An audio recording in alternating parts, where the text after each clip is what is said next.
was mortal life akin to nothing but running farther and farther downstream, erecting dam after dam against the onrushing flow of evil? What happened when their river came to an end?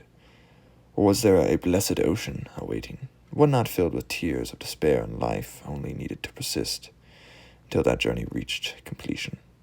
Hello and welcome to Liam's Lyceum. I'm your host Liam, aka Himvar. Today I'll be doing a spoiler-free review of Stewart Wieck's EverQuest, The Ocean of Tears.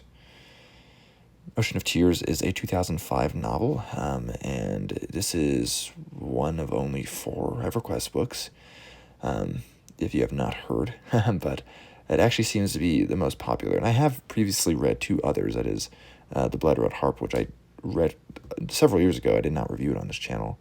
And then Rogue's Hour, which I did review on this channel about 2 years ago.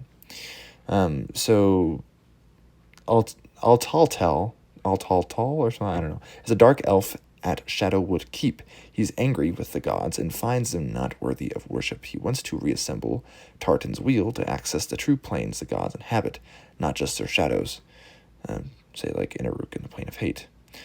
He's been at war with the Prince of Hate and father of the Dark Elves for 2,000 years. Takish His is in ruins. Emperor Saf Kata of the Combine Empire is an extremely powerful sovereign, and Teradal are bound to be formally brought into the Empire, that is, the Dark Elves. Now, Altaltal has a really interesting character arc. We actually see him at the beginning as a Dark Elf. He spends like pretty much the whole rest of the book as a High Elf, but he's not quite that straightforward, and he's really actually not a character that appears in EverQuest, I don't think at all.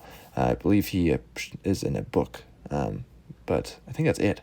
Now, the Emperor of the Combine Empire is definitely important to the lore of Norath. And in a sense, this is definitely an important prequel to the EverQuest world.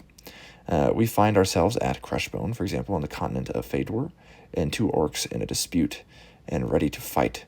A cleric of Ralos Zek, maybe even a ghost, draws even more attention than a duel, and then someone named Devin is, mentioned.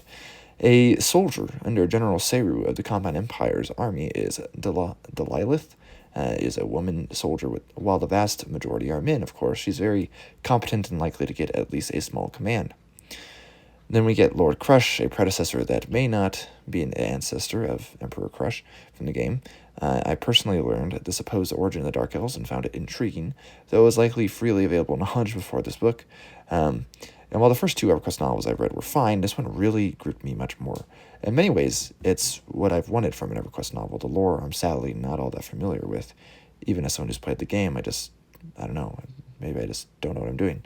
And I think it's done rather well. Sure, it's focused on Altaltal, but it is rather epic, and I like the more character-focused aspects of the other 2 EverQuest books that I've read, but you can get more of that here as well. We do have other things like The Catch, A Chase at Sea, Rashala and her birds. Overall, many cool things, including the axe to plot, set up revenge. Tunaria, for example, is also the current name for Antonica, before it is renamed Antonica. But it's all focused on Altaltal. And I will say that I think the first third of this novel is the strongest. Personally, it was just the most interesting.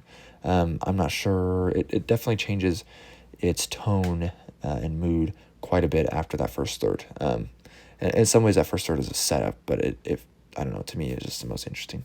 So overall, it's an okay novel. I'd say better overall than the other 2 novels, though I think I might have to reread The Blood Red Harp at some point, because I feel like I should have liked that one more. So I might have to reread it and see if I actually could like it more.